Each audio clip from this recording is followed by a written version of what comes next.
We in the office. There's a price you pay for the game you play. Oh!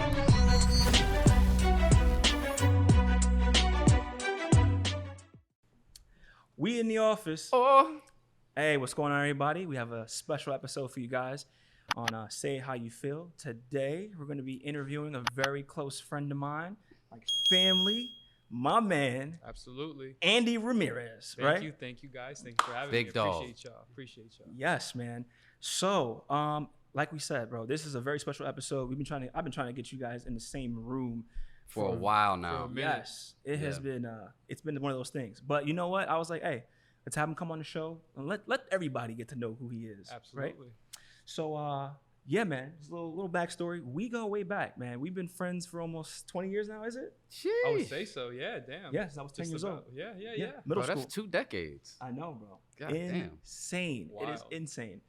So, hey, man, we're gonna be talking about you as an individual and like some of your experiences that you have went through from where you were in college till now as being a person who's independent, works for themselves, and in the industry when it comes to film and editing. Yes. Right. Crazy Absolutely. things.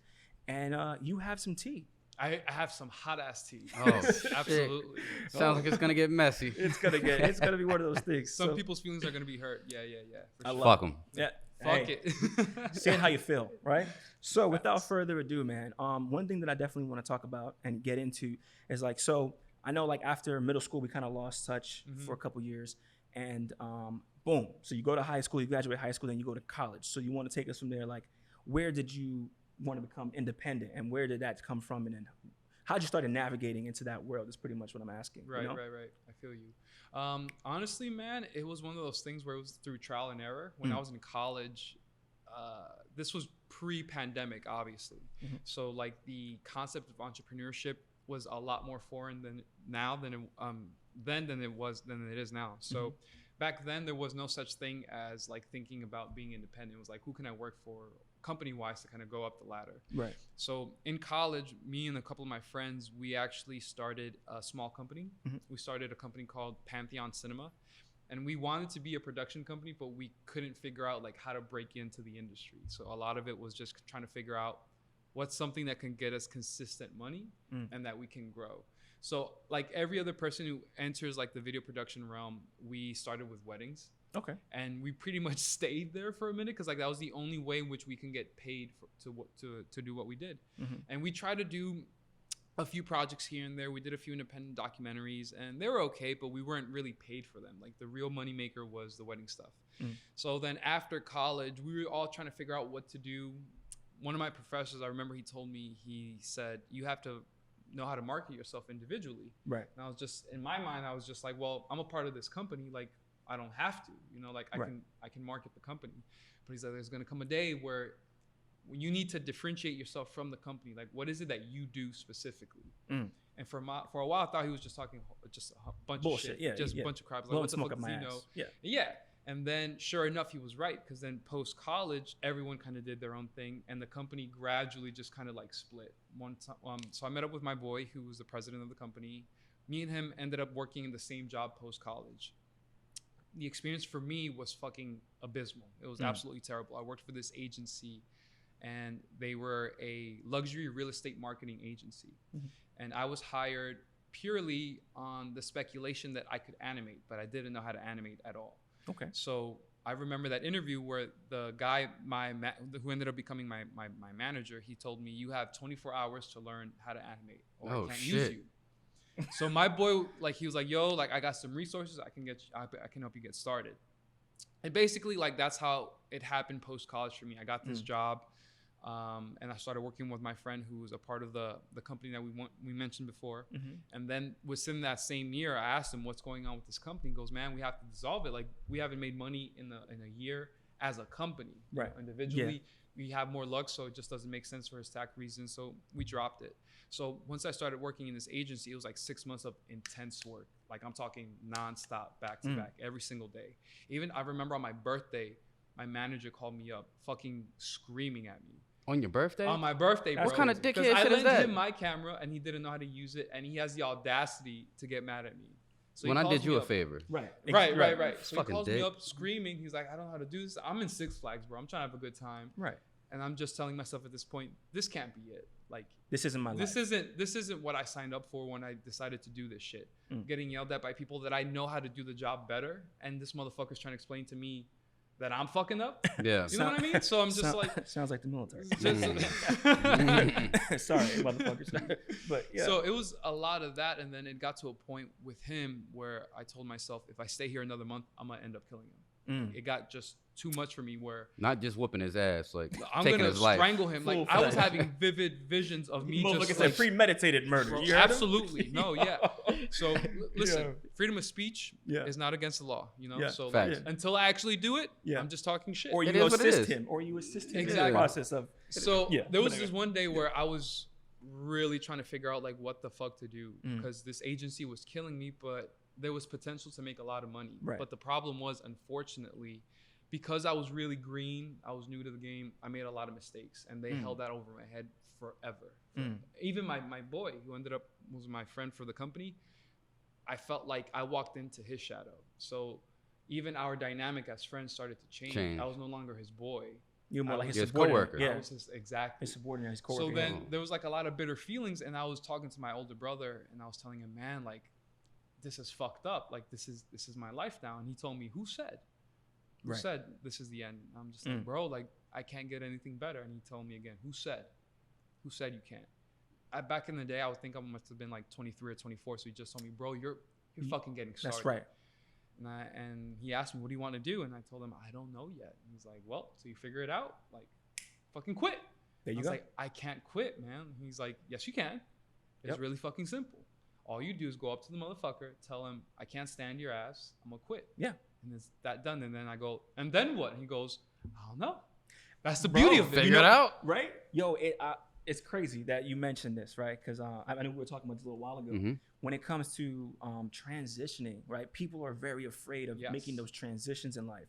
And one of the biggest things I talk to you about, and I talk to you about, is when you are uncomfortable, you're going to make things happen. You're going to make those moves. Absolutely. And even talking with you, and we run through so many scenarios and what ifs and possibilities. Like I definitely want to say, on camera, thank you, bro, because you helped me tremendously in just the last year. You've helped us tremendously in the last year. Facts. Just with I appreciate you that. know how to do certain things and how to set up. And I was just like, I am so grateful for that. And that's kind of the person you are. And I know that, like we talked about, those transitions, they're scary. But you got to believe. Absolutely. Yeah. And it's crazy because it's those transitions that we overwork in our brains. And then once they happen, it's not that bad. It's really not that You bad. blow it up to be this fucking gigantic monster in your head, Exactly. and then you get in front of it, and it's like, It's the this ain't fear too of the bad. unknown. Right. Once you can't put something quantifiable, that's when it becomes too scary to attempt. Damn, that's a 'cause big you ass can't word. You can't really like compare it to anything that you've done before. Right. And in my family, I was the first to venture into this space, much less like trying to do anything independent. So I was scared fucking shitless going into that fucking talk. So I told my boy, the dude who was my friend, and we kind of were like our relationship was dying down. I told him, bro, I think I'm gonna quit. And he told me to my face, it's not that bad, bro. It's really not that bad. No, like he just said in general, like my situation for me to quit. You're different. So I'm just like, man, I don't know. Like this dude talks crazy to me, and he goes, bro, it's not that bad. And I shit you not, within the hour, this dude starts talking. Not my boy, my fucking manager starts talking hot. I don't say anything. I just look directly at my boy, and I'm like, you still think I'm capping? And he didn't say anything. He was trying to justify it. Right. And that's why I became like really aware, like this is no longer my friend. You know, Right. like You're not trying to look out for like me at in this a point. way, they both kind of benefit from me being this slow. You know what I mean? Yes. So I went up to the motherfucker, and I was just like, I'm putting in my 2 weeks. And I rock this shit. I'm out in 2 weeks. Shots ring out. And at the time, my fiance, who's my girl at the time, she's like, well, what if they offered you money to stay, like more money? And I was like, man, I don't want to do it, but I was tempted. So I thought about it. I was like, if it comes to it, if he asks me, because it's been normal in the past with that agency, like someone wants to leave, they'll be like, we'll give you a little bonus. I asked this dude for a raise, and I told him, I'm making crumbs compared to what everyone else is making in the company. And that's fucking facts. Like, I'll pull out my fucking receipts. My boy, I already knew what he was making. He was making, I wouldn't say double, but he was making significantly more than me. Damn. So I wasn't even trying to match his paycheck. I was like, bro, like just bump my shit by $100 and I'll be good. This guy looked me in the eye and he said, you're not worth the raise. I don't even think I know. I don't like using the word cunt, but that motherfucker's a cunt. Facts. So that day I made the decision and I told him right there, I was like, you just heard what you said, right? And he tried to justify. He's like, well, wait a minute. What I'm really when I like, no. What you said is what you meant. You said how you felt. You said I'm not worth the raise, and then he used my friend to compare me compared to blah blah blah. I'm not gonna out the dude. Compared to blah blah blah, you're not worth the raise. So I'm like, there's no other way you can possibly mean that. Right. You meant that shit. Fucking right, you did. But I'll give you one more try to rephrase what you said, and he couldn't do it. He was stammering, and I was like, I'm putting in my fucking 2 weeks. You're lucky I ain't walk out this bitch now. You're lucky I'm giving you my 2 weeks. So my plan was use those 2 weeks to collect all the footage that I shot and use it for my shit. Right. My boy had just done a reel using a lot of the shit that we worked on together. So I asked him, yo, hand me some of the stuff so I can use to my reel and I can start looking for other jobs. Yeah. And he said, man, I can't do that. I can't do that, bro. It makes me look bad. That's a bitch ass nigga. And I'm just like, bro, how? Like, your name's not even attached to this. And he goes, man, I put in more work than you. And I'm like, that the shit that we're watching in this reel that you made is used with my camera, and all the animations made were used with my hands. Please tell me how. He couldn't do it. So for a while, our relationship became extremely strained. You met him. He was at the engagement party. I'll tell you after. Okay. But you met him. Okay. I can't wait to figure out who the fuck this is. You met him. So then I think I know. You probably I pick up on energy. Yeah. You probably know. So sorry. So I put in the 2 weeks. And my boss is like, well, shit, okay, man. Like thank you for like being a part of like nothing, no offer to stay, nothing. So I was just like, all right, like this is really gonna go down. Now there's a weird thing that happens once you made up your mind. And it's like the universe almost tries to trick you into thinking that you made a wrong move, because in those 2 weeks I experienced nothing but fucking peace at that job. And then came the big question, am I doing the right thing? Right. Is it really that bad? Because right now it's not. But something in me just said, bro, fuck it. Fuck it. Like, if you stay here a month longer, you're going to end up choking this dude. Bro, and it's not even a debate of can I? It was just purely will I. It was just when. Because I knew I was going to kill this motherfucker. Like, he was talking to me hot, boy. That is insane. Mad hot. And one day I told him, you're not my fucking pops. After 6 o'clock, shit is different. Yeah. I have no obligation to refrain myself once we step out of this building at 6 o'clock. You stop being my boss at 6. Pipe the fuck down. Fucking like, right. You know what I mean? Like, after a point, don't test my gangster. So it was getting to that situation. And once I left, it was tough because I didn't know how to niche. I didn't know where to go. I had no idea how to market myself. And you would think spending time in an agency, it would give you a better idea. But again, the world of entrepreneurship was very new. Different. A lot different. Facts. It wasn't as, I guess, interconnected as it is now, where you can link up with somebody. You see what they do. Yo, let's link up. Let's collab. Let's exchange info. It was a lot different, especially the social media stuff back then was a lot less responsible, I would say. Because now people use it for highlight reels to promote their work. It's different. There's a clear strategy. Back then, none of that existed. It was a wild west. It was a wild west. Look at these guys. So, okay. So now that we pretty much, we got the full understanding of what drove you, what pushed you. Now I'm like, we're here. What is something you think that you want to know? Like, you're just like, okay, so now we're here. How did you get from here to one of the craziest stories you're about to tell? Yeah. So, but how did that little gray area, that space in that transition, how did you end up with whatever the first the big story you're gonna tell? The big story I'm gonna reveal.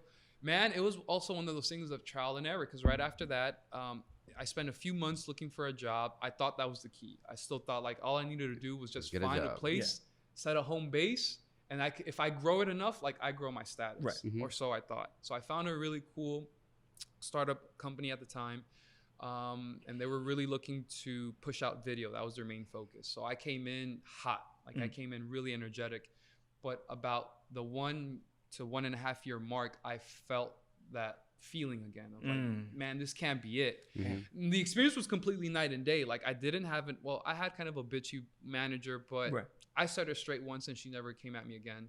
That sounds hot, basically what happened was Set her, like put her in her fucking place. Is that what you did? Nah, one day she was talking to me hot because like there was a bunch of videos back to back. Right. And this is a thing that I learned from her that would later like work for my clients, which is like your job as a creative or any professional is to manage expectations. Right. You know what I mean? Yes. Correctly. We talk about this all the time. Yeah. Correctly. Yeah. So if I tell you I got a guy who's dope at video, I'm not going to assume that the dude's going to do everything related to video. Right. You know what I mean? Like it's not as simple as pushing a button and it's done.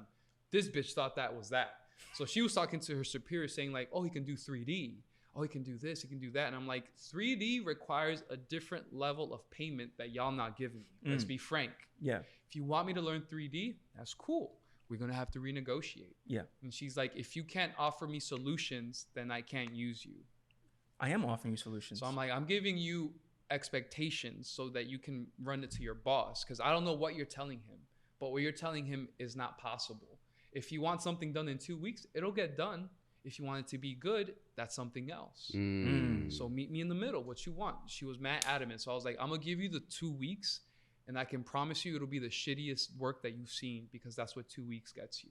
Are you still cool with it? Bro, she was adamant. She thought she was going to get that shit out of me. Like, I worked through it. Like, I found inspiration. No, I meant what I said. It's 2 weeks is going to look like horse shit. So the day before I owed her the video, she was on my ass. And I just Hulk smashed the fucking table and I left. Because I was furious, bro. I was not sleeping, bro. I was like working 15-hour days. Damn. And this bitch was threatening to fire me over something that was not even my mistake. She didn't know how to manage her expectations to her boss. So I Hulk slammed and left. And then another dude who was a part of my team who ended up becoming her replacement. She left afterwards. Spoiler alert. She left afterwards. Spoiler alert. He became my manager. Best boss I've ever had. And he told me, he's like, bro, I side with you. She spoke reckless. I'm going to talk to her. And I'm like, no, I don't need you to talk to her. I'm about to dip. I was adamant about leaving that day. And he's like, no, don't worry. Just come in the next day like you good. So that's what happened. Okay. She went up to him and she was like, oh, Andre snapped at me in front of everybody. And I went, sweetheart, I'm a New Yorker and I'm Colombian. You'll know when I snap at you. I did not snap at you. Bruh, I could already tell. Like, for anyone that, like, people that don't know you, you're not that kind of person. I'm not that kind of person. You're super chill, right? But all it takes is like cool one stupid thing, right? And I let out the dragon. And it's ANS. So, he got an ANS moment. So like my teammate who became her replacement, he spoke to her and he's like, "Yo, you owe him an apology." Because he had video experience. He came from film school and he's like, "Let me break down what the fuck you're asking him to do." So he broke it down to her and then the next day she came in with her tail between her legs. She's like, "You know what? Might have spoken reckless." I was like, "Might have. You speaking like you were my mom's. Like, your tone's got to change." Yo, what is it with people in this space that think they can talk to you? Like, so I told her that. I was like, yo, you're not my mom's, bro. Like, pipe down. And I told her that. I was like, calm down. No need for the aggravation. Then she was like, oh, he spoke to me or some shit. And I was like, listen, you'll know when I do. That shit so is anyway, insane. so fast forward another year and a half and I feel fucking miserable because I feel stuck. And I still have the same problem. I don't know how to market myself. I have no idea how to get out there. So my manager, the homeboy who talked to my previous manager, he calls me one day. He's like, "Can I talk to you?" And I was like, "Yeah, absolutely." And he goes, "What's going on, man?" I'm like, "What you mean?" And I fake a smile. I'm like, "What you mean?" And he goes, "There's a clear difference in your work as of late. And I've seen your real work." And I'm like, "Define real work." And he goes, "The shit you don't do at your job. I see your film projects. I see what you're capable of. There's no denying you have talent. And when I see the shit that you're doing here, I can tell there's a loss of interest." He said it like that. Damn. And I immediately go into fucking panic mode because I'm not trying to lose my job, but he's right. He's 100% fucking right.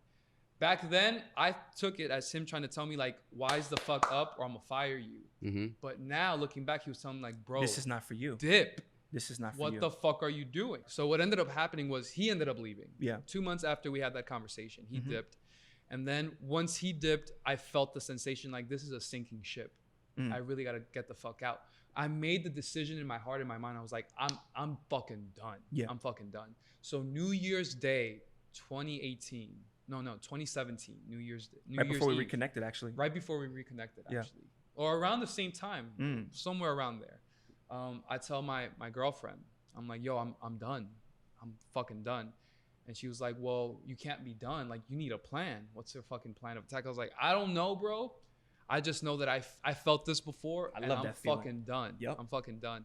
And she's like, well, work out a 4 or 5 month plan. Like, get your shit together. What stuff can you show in the past 3 years? And like with tears in my eyes, I said, I got nothing to show. I got nothing to show. Because they held like, all the fucking property to the stuff that I was doing for them, but it wasn't related to anything that I could market. It was purely education based. And back at the time, I didn't know how to market myself to education. Right. So I was like, I got nothing to show. So she goes, this is why you need some time to give yourself that wiggle room. Otherwise, you're going to suffer again. I come up with a plan. I was just like, bro, like, I don't care for a plan. I just want to be done. So I roll up the day after our vacation back to work. And I noticed it's oddly quiet. Ooh, I hate those. Suspiciously quiet. And I was like, people are probably still on vacation mode, probably feeling like the same feelings I have, like, oh, back to work, whatever the fuck. A coworker of mine knocks on my door. He's like, hey, you have a call. So to rewind again, my manager just left. We had a new manager come in, some white lady who worked at Google or some shit. She was supposed to be the shit in the education space. And when she met me, she had no idea what was my role at the company. Like, she couldn't get how video served the company. So I was trying to convince her, let's go for YouTube for education. We can broaden our audience, so you can pull in more clients. Right. But she didn't get it. So when I came back, my mission became to convince her, let's do the keep YouTube my job shit and keep my job. Yeah. So I get that knock from my coworker. He's like, oh, so-and-so wants to see you, that lady that I just mentioned. She wants to have a call with you at 3:30. And I'm thinking it's probably to like talk new terms about my role. So I'm like, okay, cool. Yeah, no doubt. 3:30 rolls around and I go to this room and a woman who's never been a part of my team is sitting there. I barely interact with this woman. She's in a whole completely different space. Yeah. But we're in the same office. And I immediately have a Ryan feeling. I was like, they're either going to switch me over to her or something else. Yeah. But I didn't think like fired or nothing. You know what I mean? Like, that was the last thing. But I was like, something's up. So we go to the call. That my new manager is there. And basically she says, well, I want to thank you for all the work that you've done, blah, blah, blah. Long story short, your role no longer serves a purpose for this company. And just like that, bro, that's what she ended on. So I stayed quiet and I started laughing because I'm like, holy shit. That's what I wanted came true. Yes. So then I asked her, am I fired? She goes, no, you're laid off. And I'm like, what's the difference? And she goes, you can collect unemployment. Well, she goes, it's not your fault. I'm sorry. And bro, like, I just needed to hear that. She was just like, it's not your fault.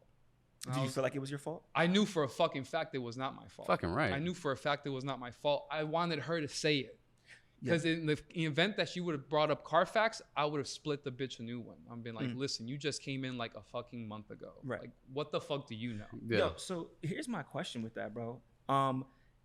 2 times so far you've mentioned, right, in this interview where someone has devalued you. Absolutely. Yes. And now, because I know how much work you put in and where you are today. Yes. And how much you make today. We don't have to disclose that, of course. Yeah. But how much you make today being independent, right? And how you're teaching people how to be independent and, you know, doing that. How do you feel today, looking back? Bro, it was the best thing that could have happened to me, quite honestly. And I'm at the mercy. I'm thankful for all the experiences, truly, because to be in this industry, it's not about climbing any kind of social ladder. It's about paying your dues. And a way in which you pay your dues is making mistakes. Facts. You know what I mean? And in making mistakes, that's how you refine your process. So all this was for me was just trying to figure out, how do I refine my process? Because I'm clearly making some kind of fucking mistake here that's common. Yes. And so right after I got laid off, I had no plan. I had barely any money saved up, and my lease was up that fucking year. So I had to move the fuck out. So like, niggas down bad. I was like, my options were so fucking slim. Sorry. So McDonald's was looking real good, huh? So I was, bro, at that point, like, anything was looking good. You know what I mean? Damn. Because it's just like, I wasn't getting what I wanted from this video space. I was trying to push myself, but I wasn't really getting a bite. And then a month goes by and I get an email and I go, someone's fucking with me. There's no way this email says who they say they are. But I got an email from someone saying, I'm from Damon John's team. We're looking for new creatives. A month after, bro, I'm talking January 2018. And I'm like, there's no way. So I show my fiance, my girlfriend at the time. I'm like, check this shit out. And she's like, Get the fuck out of This here. seems like a From fucking Shark Tank. scam. From Shark Tank, yeah. But she's like, entertain it. See where it goes. So I'm like, Facts. all right, bet. And then sure enough, bro, I get into an interview and they tell me everything. I'm like, it's legit. It's legit as fuck. So I get in contact with Damon's team. Lucky enough, the person in charge of Damon's content at the time went to my college. And he saw that I went to York College. So he's like, bro, like you were competing with dudes from NYU, but I had to pick a dude from York College. Wow. And he goes, imagine that. Yes. Imagine. First of all, NYU, that's why niggas go to NYU, first of all. If you don't know. Facts. You know what I'm saying?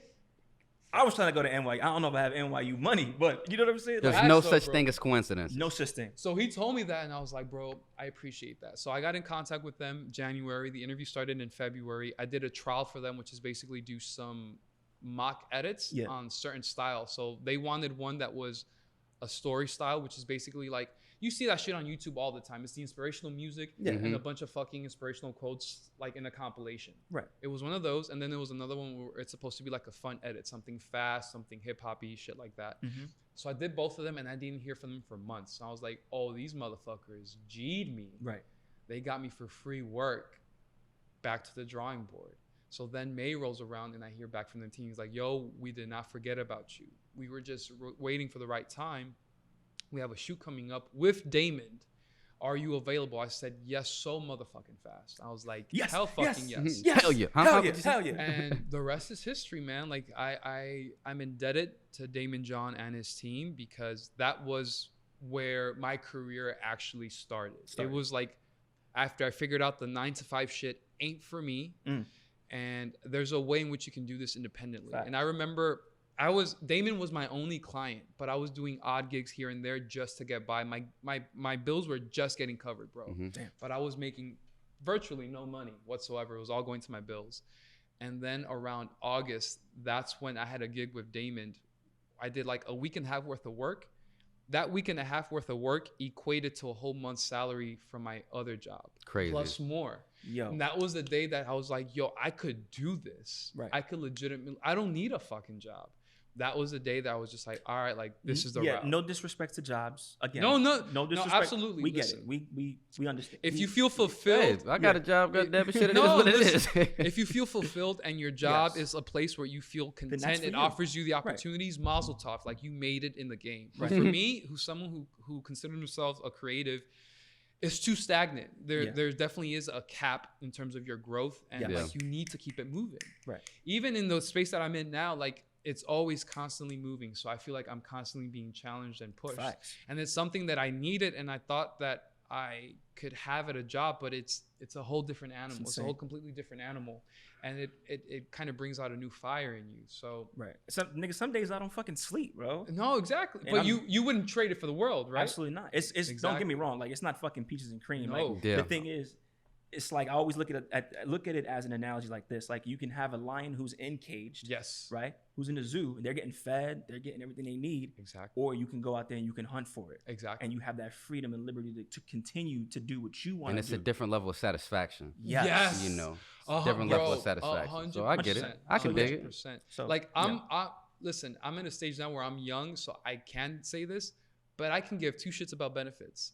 Only because like the satisfaction of making your own money with your own two hands, there's no greater feeling other than someone just kind of giving you what you deserve. You know what I'm saying? Or saying what you deserve. Or saying what you deserve. And that's another thing that after a while like just made no sense. Why do I have to justify staying at a job later if my job is done? Facts. Like why the 9 to 5 if I'm done between 9 to 2? Two or Yeah. one. Or one. I can And come then you to still work, have to yeah. justify it. You Right. still have to, if you get up and like, I'm done, you're looked at funny, but you're done.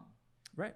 And that it was getting to that with me. Like literally I had to create work for myself at my last job because nobody knew what the fuck to do with me. Sounds like the military. So Sounds like it's busy work. Ooh. Busy work. Busy no, work. I'm being honest, bro. It's busy work. Facts. Right? Yeah. No, so that was the case with me. It was just I was getting fed up with that feeling. I was like, why do I have to justify sticking? Like I'm looking at videos at this point on your dime. I don't mind, you know what I'm saying? Yeah. But it's just I got better things to do with my fucking time. Fucking right. So like once you go independent, it really pushes you to be more intentful with your time, and be more practical with your decisions.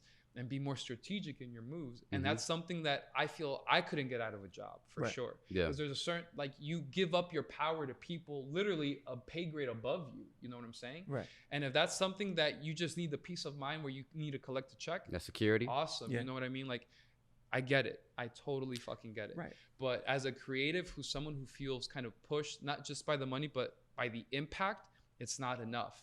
And so I realized that once I started working with Damon, there is such a thing as something more. Right. That a 9-to-5 wasn't the cap for me. It wasn't it. And that's okay. You know, like for a while, the getting laid off was traumatic. Because then you think, like, could I have done anything different to prove in my value? Right. But if it's not in alignment, then your values right here, bro. It's exactly what you If you're not aligned with the organization, it doesn't fucking matter, no matter how much of a good job you do. You know what I'm saying? And at the end of the day, no matter how much I try to deny it or they try to deny it, I was in complete out of alignment with what they wanted to do. I was really dissatisfied with the new people in charge. It seemed very money oriented, and it had nothing to do with me. Like, I'm not getting incentivized to push a fucking sale. But yet every motherfucker above me is like, think sale. And I'm like, it has nothing to do. I'm not getting shit out of it. I'm not getting no fucking commission. So what the fuck do I care about here? You know what I mean? But it's like, act like you do know. Like, it is. No, I'm going to act like it better if, like, the check reflects it. You know what I'm saying? Right. But no one wants to talk the check. So now when you're in a position when you're independent, you can actually have those arguments. And if people don't want to go with you, you can just go, keep it moving. Okay, thank you. Mazel tov. So saying that, you know, I keep hearing this name. Here we go. This is one of the things that, like, I'm really excited about this interview, right? We talking about tea. You talk about some hot tea. Yes. And there's Celebrity one name in particular that keeps coming up. Yes. Okay. So I briefly told him about this story, right? The story that happened was, it's this guy that we all know. What's your favorite? It's Billy, man. Billy, right? Woody fucking Harrelson, right? Woody Harrelson. I need you to tell this story. Of course, you were there, motherfucker. You lived it. Yes. And then here you go. You finally hear. I'm Woody so Harrelson ready to story. hear this shit. I got you. So this was a year after I started working with Damon. So I got lucky truly in this sense that every client that I've had has been a celebrity. Okay. And every celebrity client has found me. I haven't found them. Okay. So this was around the time where I started working with Dapper Dan. Around this time, his family. Shout out to Dapper Dan. Major shout out to Dapper Dan. I love Dap. I love his family. I am so grateful for them. I'll talk about why just now. So I got hired in January to start shooting some stuff for Dapper Dan, because this was literally right off of the announcement that Dap was releasing a new book and he was releasing a movie. Oh shit. Okay. So they wanted to really pump up his social content. Right. So I was working with him from January to like April. And then I didn't really hear much around May, June, or July. Right. Around late July, his older daughter hits me up. Well, one of his daughters hits me up because he has a lot of kids. So his daughter hits me up. She also helps run the business. I love her. She's a fantastic person. And she tells me that they're opening a pop-up shop. Okay. With a capsule collection of Dap's old stuff that they're going to try and sell off. They need to market it. Okay. So I was like, all right, bet. Like, what do you need for me? She goes, I need you to spearhead this. And then I ask her, what does this look like for me? She goes, name your price and name how you want to do it. Literally, like, they gave me a fucking sandbox. They're like, here, bro, and here's all the toys. Bring your own too, bro. Like, have fun. So I was wild. I was just absolutely ecstatic. And basically what it was I came on as a content strategist and a video director to all their stuff. Content strategist. So I started producing a lot of stuff for the capsule collections. We had a shoot with some models, professional models from IMG. We had celebrities come into the shop like Ashley Graham, Omari Hardwick. And in comes our good old buddy, Woody Harrelson. Oh, here we go. Around this time, love it. Zombieland 2 was coming out. Okay. So this was recent. Yeah. This was 2019. Oh shit. So Zombieland 2 was coming out, and he was hosting SNL that weekend with Billie Eilish. And I worked out a deal where I would go into the shop around 2 or 3 times a week. Sometimes more, because I genuinely like going to the shop, even if I wasn't working, just to kick it. Because like me and Dap and his family, we just got really cool like that. And they were like, if you're not doing anything, like, just pull up. So I would just do that. So his daughter calls me one day, and she's like, we're going to get like some hot content this week. And I'm like, talk to me. Who's coming through? Because a lot of people would come through constantly, and you get what you get, and you would try to post it. Yeah.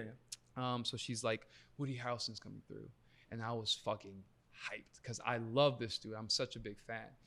I'm like, when's he coming through? Oh, I think he's coming in, He's coming. He's gonna be here at like 9:30. And I told her I'll be there at 8:30 just to set up. I was fucking right. Hyped as fuck. Of course, Hell bro. yeah. Who the fuck wouldn't be? Hyped as It's fuck. Woody. It's Woody. And I asked, like, what was he going for the shop for? And they told me Dap is designing his outfit for SNL. And I'm like, get the fuck out. That's so baller. Bro, that content's going to be...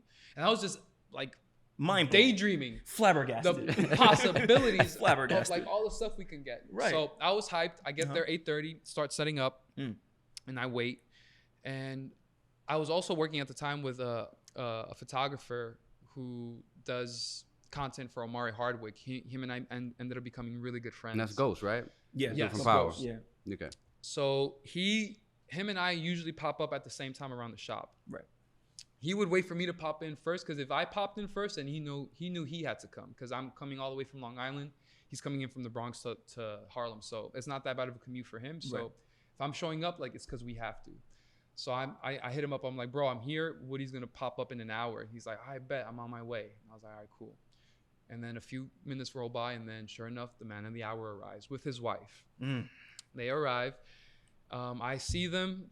The way the shop is set up is like it's one long space. It's 2 floors. The top floor, the first floor, the top floor, is basically like the showroom. So it's like a really nice fitting room. There's mirrors there. There's some clothes hanging. There's pictures of artists that Dap's covered. There's Jay-Z on the wall, Floyd Mayweather. And I'm all the way in the back. In the back, it leads to the second part of the building, which is where the ateliers tailor the stuff downstairs. So I'm around that space in the back. I'm all the way in the back, and I'm watching him in the front, coming all the way, making his way to the back. He stops somewhere in the middle, and I go, all right, like, now it's my chance to get up, introduce myself, have him get comfortable with me. Right. I have my camera set up on a Ronin gimbal. A Ronin gimbal is basically like a stabilizer. No bigger than this, maybe, something like that. And with the camera maybe like this high, but the lens cap is on the camera. And I have it to my side, like a holster. Don't have it out like this nor nothing, literally just have it down.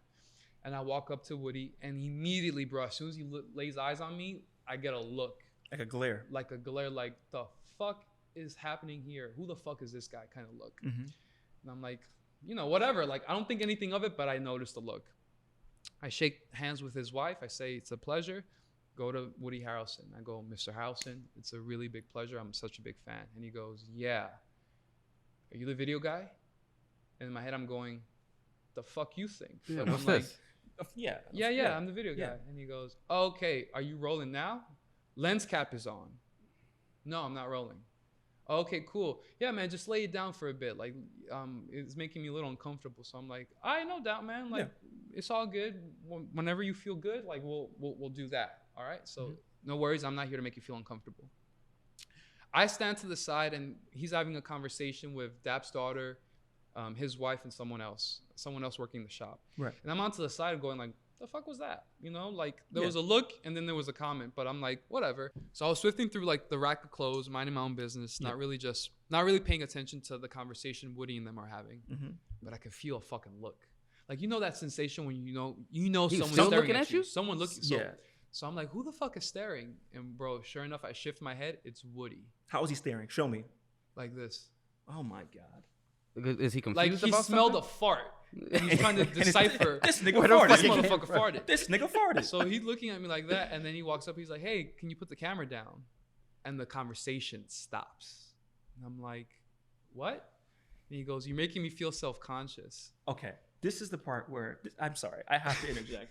This man has done how You're many a movie movies? star, bro. Right? How can this little camera? Itty bitty DSLR camera, A7S, not that big. How can that make you feel self-conscious, fam? And so I start laughing because I'm like, "Is that a Are joke?" you fucking serious? Yeah, Because like, this motherfucker just shot an IMAX fucking movie. right? But my itty bitty she makes. Where they can see your fucking pores, my nigga. So And- he says that, and I look at Dap's daughter, and she has a look like, What the fuck? "What? Yeah." Yeah. And so I went, "You heard him, right?" And she goes, "I heard him."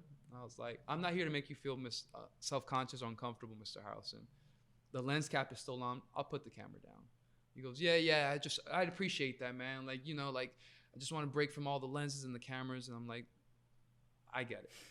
Whatever. But the lens cap is still on. Were you even recording? Bro, No, nothing. He never recorded, bro. The camera was to my side, lens cap on. I was not even in shooting mode. Nothing. I'm so fucking lost. I'm on the side minding my own fucking business away from the conversation. I'm at least 4 feet away from them. Jesus Christ. Homie stops the conversation, takes a few steps towards me, says that like, hey, can you put the camera down? You're making me feel self-conscious, and then walks back.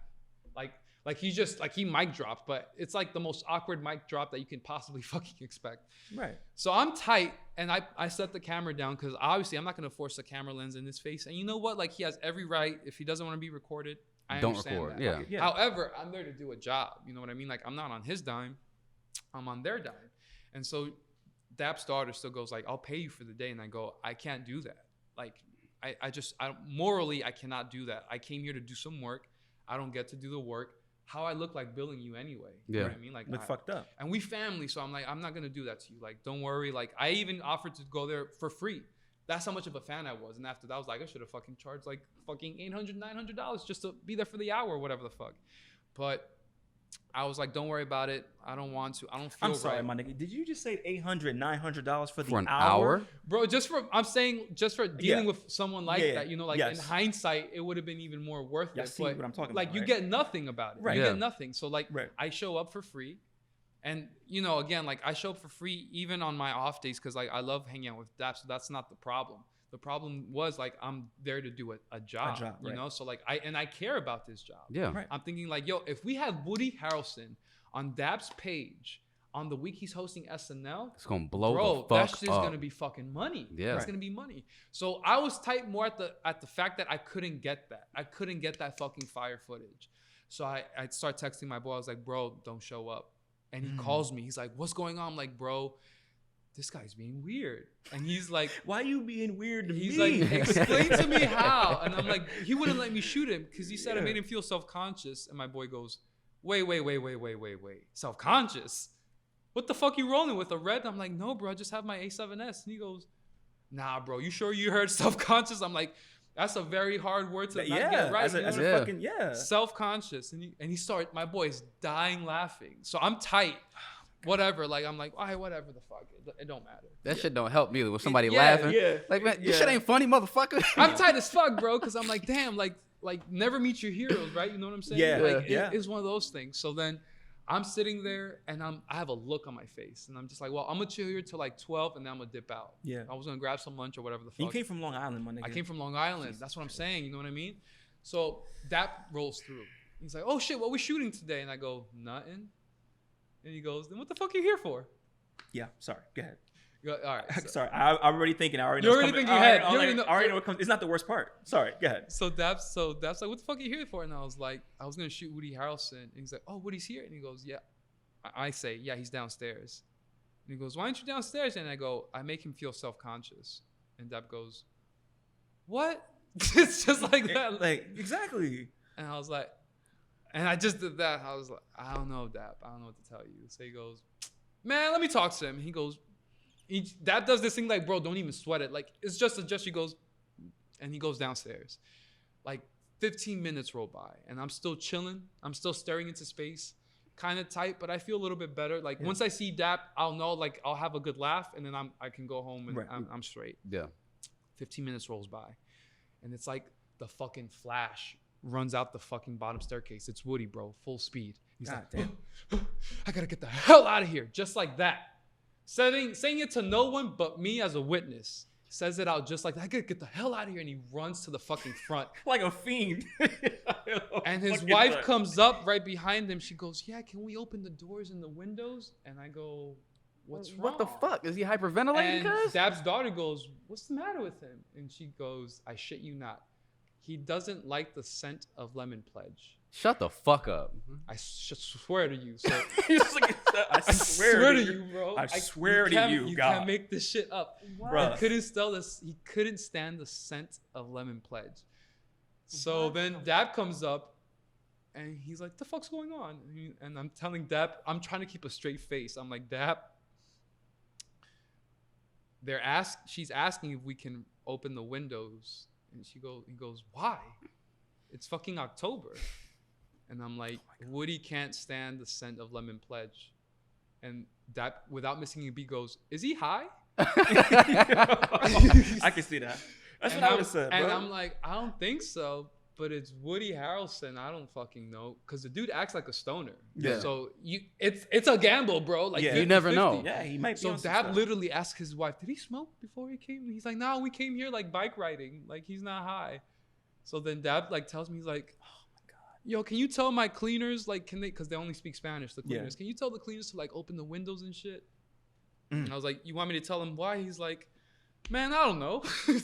Figure it out." Yeah. So I tell the guys in Spanish, I was like, "Abra la ventana, open the windows." Yeah. This guy feels uncomfortable. He's getting lightheaded and woozy. The guy goes, "Why?" And he goes, "It's the lemon pledge." And the guy stares at me for like 30 seconds. Like, "You not dead ass, bro." But Are you serious? I'm telling him like, "Lemon pledge." I just go lemon, and he goes, "The lemon pledge?" I'm like, Yo. "The lemon pledge, bro." And he goes, Oh my god. okay. And then he starts raising the windows, and I'm like, this can't be my life. Bro, So did he run outside? Like, where's Woody? He at? runs He out, said bro. sprinted. So now the meeting that was supposed to take place downstairs, where Woody's supposed to be reviewing his outfit, is taking place outside the shop, because Oh he my can't God. stand the scent of lemon pledge. And mind you, it's not even a really fucking strong scent. It's like an aroma, like just floating in the air. You know what I'm saying? Just faint. whisk by you. It's faint. It's whisking by.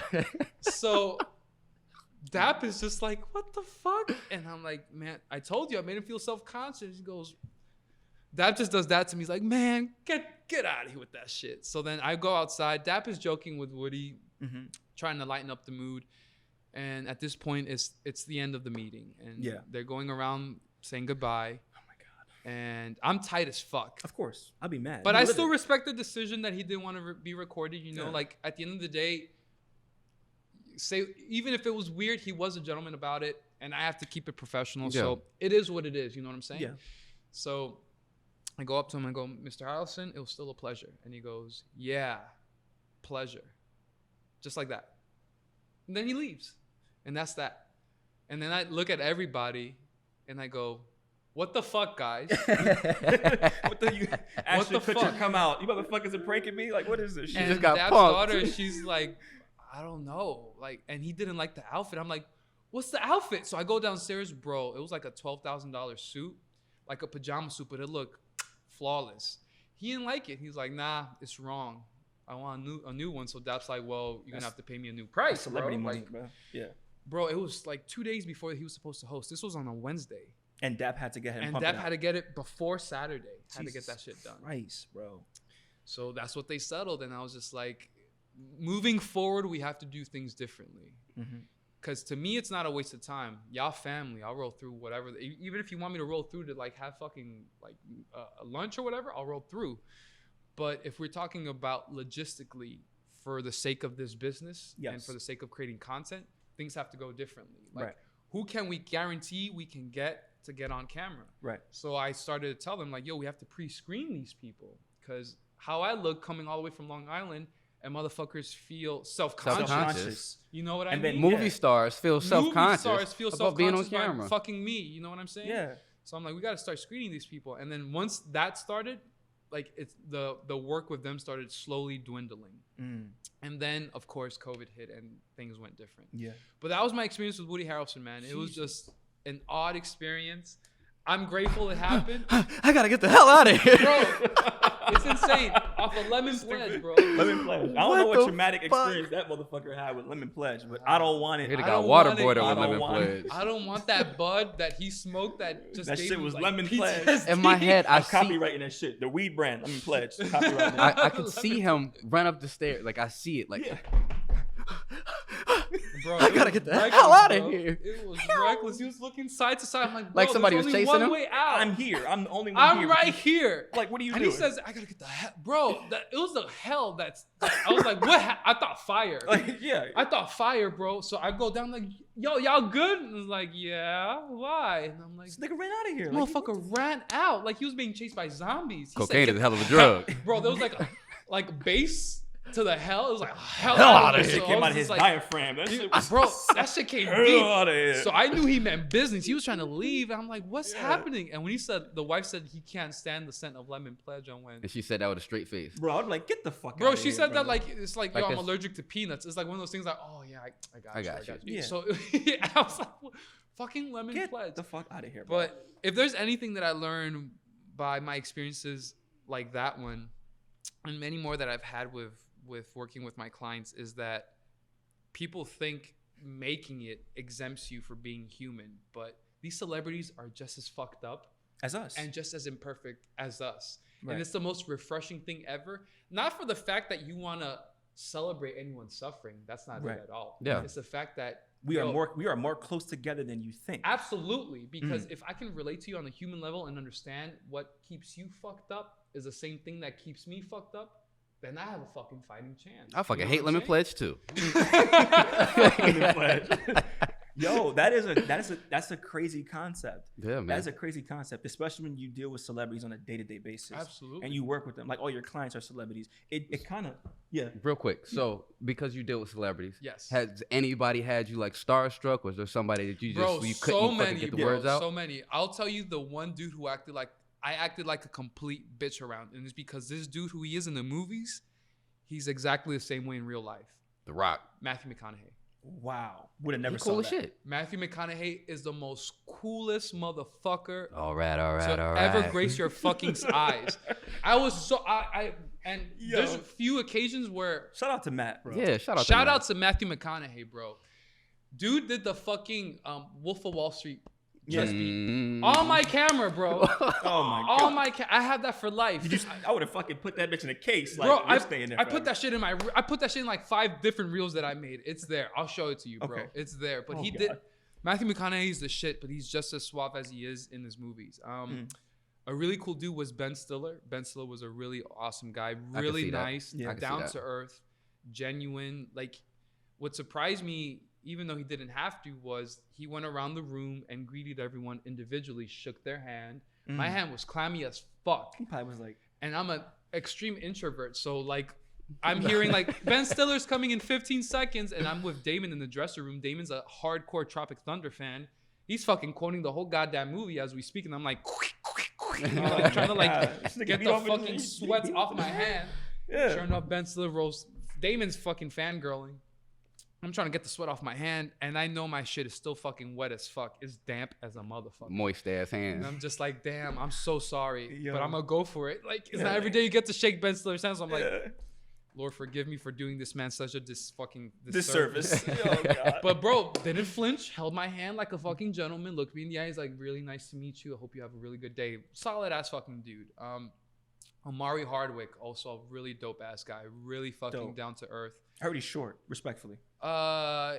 He's all right. I wouldn't Okay. say he's short. Like your height, maybe. You know, like I'm short, man. I wouldn't say you're short, bro. I'm short. I bro. wouldn't say you're short. I would say you're like an average built guy. I'm you know what I average. mean? You hear that, guys? I'm average. I like that. Because he's not significantly shorter than me, you know. So he Yeah. maybe like 5'10", somewhere Okay, around yeah. there. Okay, He's yeah, my that's height. not Yeah, he's short. my height. Yeah. That's not short. All right, fair enough. Okay. But one thing that I appreciate about Omari is like when he came through, he's really close with Dapper Dan. He's Okay. like they're tight. They're really fucking tight. So he came in through for a fitting for the Met Gala that year. Dope. His outfit was fucking impeccable. There was a bunch of people in the room that he did not know, including myself. And he went up to every single motherfucking person like he knew them. And spent like at least 10 seconds going, how you doing? Good to see you, boss. You chilling? You good? Looked you in the eye. If you were not good, like you could tell he'll spend that extra few seconds with Right. you. Mm-hmm. But he looked you in The the eye, sincerity gave in you his a eyes. dap like Yeah. he knew you for life. Just bring it in, bro. You good? You family? And then kept it moving, kept it professional. Same thing when he left. None of that Woody Harrelson shit. Like, yeah, nah, bro. Like, Pleasure. you can Pleasure. tell like he Limp meant, hand. Yeah. yeah, the limp hand. The shit. limp hand shit. I No, hate that like shit. you can tell he meant that shit. So Right. he's a really solid dude. I met Fat Joe before. Yeah. Yesterday's price Ain't is not that- today's Yo, price. I'm telling you right now. Before that, I wish, Listen, bro. Joe, I'm telling you right now, that dude, OG. OG, bro. OG. OG Must as respect. fuck. Do not fuck around with OG telling you as right now. fuck. I went up to Joe. I was sleepy as fuck. I showed up to Dap Shop one day. Sleepy as fuck. There's a dude in the corner of my eye in the shop texting. I'm still like getting the coffee in my system, and Right. I'm going, that dude looks a lot like Fat Joe, and I keep walking. I don't say anything. As I wake up, I go, wait a minute. That is Fat Joe. So I forgot where the fuck I was at. What up, Joe? He's still texting, go, oh, what up, ba? You good? And I'm like, yo, I'm chilling. What's going on? And I dapped him up, and he was like, yo, you good? And I'm good, bro. Good to see you. God bless you. He was like, same to you, yo. Same to you. And he, just like that, casual as fuck. I could have kept talking to him. Yeah. But I left it there. Another dude who might be heartbreaking to find out that he's weird is Allen Iverson. I could see AI being a dick. It's not that he's a dick. Is the crew that he rolls with makes him look like a dick, if that makes sense. Yeah, it does. You know what I mean? Birds of a feather flock together. Exactly. Yeah. Exactly. I did not fuck with Rich the Kid. I thought Rich the Kid was mega disrespectful. Okay. He showed up to the shop one day, to Dap's shop. He was designing something for him, and he reeked of weed. And if there's anything that Dap detests, it's drugs. Detests it. Yeah. So imagine this dude who reeks like fucking marijuana walking into his shop. Dap is mad enthusiastic when it comes to the shit that he does. Like, he tells you the stories behind all the outfits. Right. He goes by the walls. Rich the Kid was tuned the fuck out. Didn't fucking care. Damn. Didn't care at all. It's like wasted time. Wasting time. And Dap's like energetic and almost going out of breath. Like being passionate about what the fuck is, like what he does. And this dude just doesn't care. He's like touching up his girl in front of everybody, and everybody's just like, the fuck? They didn't really want to take pictures or nothing. I took like one shot of him, and I was just like, you know what? I'm not charging y'all for the day. Like, I can't get shit out of this motherfucker. So what the fuck am I gonna record his boring ass face? You know what I mean? Like, it is what it is. But his boring ass face, bro, because he's stoned out the gills. He's not really responding to Dap like you should. You're in someone else's house. Yeah. Imagine someone giving you the tour, and you're just like. And this is Dapper Dan, by the way. And this is Dapper, a fucking living legend. Facts. A living legend. Facts. Of hip hop and fashion. Didn't he just receive? He was nominated for. I know he had posted it. Yeah, some shit. Dap is always getting recognized. So it's honestly hard to keep. It's like a Hall of Fame or something. I forgot what it was. I'm so sorry. We'll probably. No, we'll look it up. Yeah, we'll look it up. Yeah. But yeah, he definitely was receiving something just this month about being accepted to the Hall of Fame. Crazy. For his work. But Dap is truly a creative in what he does. Like, he's young at heart, and you can tell in his energy. He's fucking enthusiastic about people and their culture. So when it's not reciprocated, I personally take it personal. You know what I mean? Because it's just like, yo, this is an OG blessing you with his time. Facts. And you're taking it for granted. You know, if you don't want to be that's also a young nigga too, man. Like, he don't know about like, that yo, type if you of don't shit. want to be here, that's cool. Don't be here. You know what I'm saying? But yeah, man, you talk about, somebody like Rich the Kid, like, that's a young nigga, man. Like, he don't recognize that he's in the presence of greatness. I get it. Like, I'm a young guy too, and when I first started working with Dap, I knew who he was, but I can't say that I grew up such a big hip hop fan where I necessarily knew exactly what the fuck his impact. Yeah. Right. And it was once I started working with him that I actually recognized the massive impact that he's had on pop culture. Yeah. Forget hip hop. I'm talking about like everything. Period. He changed the game. Facts. He leveled the fucking game. Right. And so to be in the space where you can actually fucking witness the history chronicled. Yeah. And to just go, meh, like, bro, That's no disrespect, but, yeah, like, bro. Don't be here then. You know what I mean? Right. Like, just go the fuck home. Because Yeah. I can promise you there's so many people that would kill to be in that room. Exactly. Facts. And I've met them. Yes. And there's people that people fucking admire. There's like people like Omari Hardwick can still fucking fangirl over the shit that Dap does. Yeah. Or people like Ashley Graham. Shout out to Ashley Graham. She took me to my first fashion show. Also, like, there's some people that really respect the work, respect the man, and respect the process. Word. And if you're not respecting all three in the man's own fucking home, you don't really deserve to be there. You know what I'm saying? So that's how I see it. Yeah. I get that he's young, but he's not a young baby. You know what I'm saying? He's a man. He's a man. He's a grown ass man. Right. Yeah. So like, like I just take shit like that Personal. really personal to heart. Yeah. When anyone just if you're not respecting someone's presence and time, or you're not reciprocating it, man, go kick rocks. You heard it here. So, you said that you ended up, kind of moving away from that due to COVID, and due to circumstance. So, what you got going now, bro? Like, what's the move now? Well, right now, me and my boy Sai, actually, ever since we linked, ironically, there was always a passion for me and him ever since we were kids about storytelling. This motherfucker took me to my first horror movie, by the way. This is true. I traumatized 13 him. years old. We went to go see House Bro, of a Thousand last, Corpses. I think you were like 12 or 11. 12 or 11. You said House of a Thousand Corpses? House of a Thousand Corpses was the first movie That's he a took me to fucking go see. crazy movie to see. And I like think in theaters. We were the only two. Only ones. In the theater. And I shit you not, I was like, wow, that was Dr. Satan. Dr. Satan! Yeah, that was the shit, bro. What the fuck were we thinking? I have no idea. No idea, bro. But that since I've known him as a kid, that passion of like, you already told me as a kid, bro, I'm gonna write movies. I was like, all right, whatever. I'm gonna make movies. Like, all right, cool. And now here we are. So now manifesting, exactly. So ever since we linked up, I know that we were slowly picking it up about where we last left off. Not about necessarily the connecting, but about like our passions. Right. And I know when we were kids, I don't know if you remember, we almost wrote a comic one time. I do remember that shit. And you want to know what the fucking crazy part of that is? Nothing's crazy or coincidence, by the way. My nephew tried to recreate the same comic, and I never told him about it. That's crazy. I shit you not, bro. You remember the name of the comic we tried to come up with? No, I don't. It was called Crazy Homies. And we were going to base it on us, but it was like a South Park version of us. I remember that. And like in this story, like you were like the fucking playboy that fucked every girl for whatever reason. Well, I guess we're not that far off. Girl. I guess we're not that far off. He fucked every girl. He's like, yo, you see that girl? I had sex. Bro, 11 years old. I had sex with her. Come on. I had sex with her too. Oh, I was like, bro, cap. Anyway, so we were writing that comic, and then my nephew a few years back told me like, yo, in high school I tried to write a comic. And I was like, oh, that's kind of dope. What's the name of it? He goes, Crazy Homies. And I'm Shut the fuck up. Get the fuck out of here. And I was like, what was it about? He was like, yo, it was me and my friends like talking about like misadventures about like our school. But it was like, and I was like, get the fuck out of here, bro. And I was like, the fuck out of here. I almost wrote that too. And he goes, oh, cool. All right. Well, fuck did your you? idea. And I was like, no, we didn't. He goes, then it don't count. And I'm like, all right. Fuck you, bro. You little bastard. I love his energy. Like, yo, I love his energy because that's my dude. Yeah, but Wow. so Crazy. Anyway, to tie it back to what I was talking about, so we started reconnecting, and then one day you told me out of the blue, which was like a fucking joy to my heart, and I told you why afterwards. You told me, yeah. It should make me cry a little bit. But I was just like, Bitch you told me, ass bro, Fuck you. I want to write movies. Yeah. And I'm like, you want to be a screenwriter or you want to be a producer? And you said, I want to be a screenwriter. You said it fucking Just firmly. like that. Yeah. And I'm like, all right, let's see what the kids got. Like typical fucking movie. Yeah, I know. Yeah. I know. It was just like, well, let's see what the sports got. Yeah, Motherfuckers like just bangs out a bunch of home runs. It was one of those situations where like, all right, well, let's see if he's about it. Right. So a way in which I usually test someone is I test their enthusiasm. Mm-hmm. And the way I test is I send you shit related to what you do. Yep. Just to gauge back what you have to say. Mm-hmm. I was starting sending him videos on channels that I follow, anything involving movie making, anything involving filmmaking, screenwriting. Yep. And he was constantly hitting me back with ideas. I would send him a video. He would send me back 3 ideas that he got from the video. Yep. And I was like, the kid's got the goods.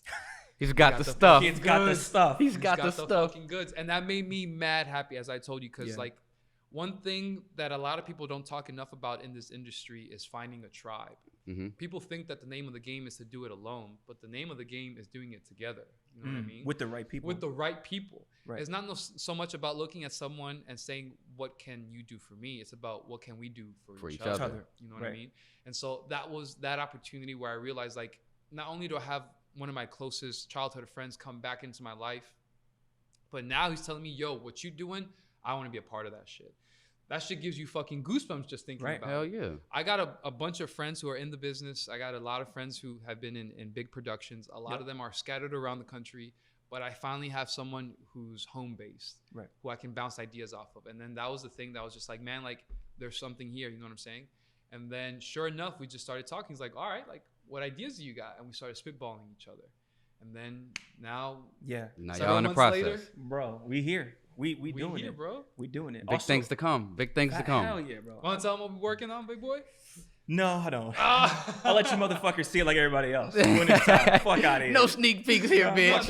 I will say this though. All right. Tell you what. So we kind of talked about this, and just to wrap everything up, right? I have projects I'm working on, and you help me with them, and you have ideas and stuff, but we bounce it off each other. But one thing I'm gonna say about this movie that's coming up, right, is as I'm learning and going through the process, the biggest thing that you have taught me, you was like, bro, listen, you can't be afraid to start over. Absolutely. And that's the hardest thing because you're like, It's hard. Much I lost. Right. I wrote all this shit. What a fucking waste. It's trash. It's not trash, but it's not it. It's not it. It's That's not it. it. It's not aligned. It's not it. Yeah. Say it, that's all. No big deal. Or it could be one of those situations where you outgrow it too. Right. You know what I mean? Which is perfectly normal, but a lot of people can't recognize when they outgrow something or where they're in denial. Right. And you have to be brutally honest with yourself. You know what I mean? Like it's not necessarily about whose fault it is. Because that's what people get fucked up. That you could be doing better means you're fucking up. Maybe it depends on the situation, but not 100%. You know what I mean? Right. Could anyone do better in their lives? I think everyone could use a little bit better. Absolutely. What that looks like, that's the real journey. You know what I mean? That's the actual process on the what, So I think since we connected back, you've been working so hard on that what. Yeah. Because I even told you, bro, you went from being a fucking cop to a screenwriter. It's not even like y'all parallel careers. It's a whole different motherfucker. Whole different world. Different world. And that takes balls. You know what I mean? Another person that I can say has done that is my fiance, who started off doing one thing and then completely reshifted, and that's tough because you're literally banking on something that's not promised. Unknown territory. Not promised, but if you do it head first and you do it with good intention, don't think about the money.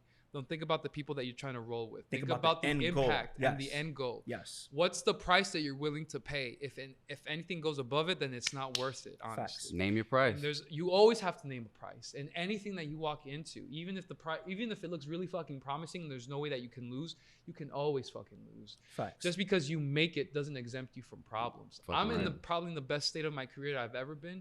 And I told you last week I experienced one of my career lows where I had to reconsider for a second. Do I pivot now? Right. And I'm still exploring that. Right. That doesn't mean that I deny myself of any opportunity simply because the money's not right. I'm not bumping. No, bro. It's about what's the end goal? You know. If I'm meant to take these lumps and it aligns with my end goal, I'm gonna stick to it. Does the ends justify the means? Right. Exactly. So exactly. Like I said about this project, man. Like I said, I don't want to reveal too much, but we'll get there and we're working on it. But he's being mad modest. Come on, bro. Give him something, bro. All right. Tell you what. No, it's going to change the way people watch horror movies. I will say that. Yes. Horror movies we feel is a declining genre for the most part when it comes to quality. Absolutely. We're going to change that. I promise. Look me in my eye when I say we're going to change that. I believe. Okay. I can feel the belief here. And you're going to be seeing this motherfucker in it too. Fucking right. So anyway, listen, thank you so much for coming out, bro. Thank you for love having you, me, man. Guys. I appreciate Thank you for coming and talk to us about, trials and tribulations and how to work through certain things. And this was a phenomenal This was episode, entertaining, man. This was I wish we could keep going. I know, man. Facts, bro. The time flew by. Maybe we'll do a repeat in a year or so, or who knows, man. A couple months, you never know. We definitely touch base again because this shit was. Man. We got more tea to spill. Hell yeah. Facts. Hey, you guys know where to follow us. Hit that channel. Hit our channel. Hit our link, man. You know where to find us. You know where to find us. All right. And make sure you go follow him too. Follow up. What's your Instagram handle? It's the Andy Ramirez. Okay. You got any other socials you want to throw out there? That's just I'm gonna drop everything in. I'll put all his social media handles. I'll put your company you have, your production company, everything, bro. Anywho, thank you guys so much for listening. We love you guys. Thank you for coming and thank you guys kicking for it with having us. me. This was dope. It's safe. I'm Mo. This is Say How You Feel. Fuck See with you us. guys next week. You're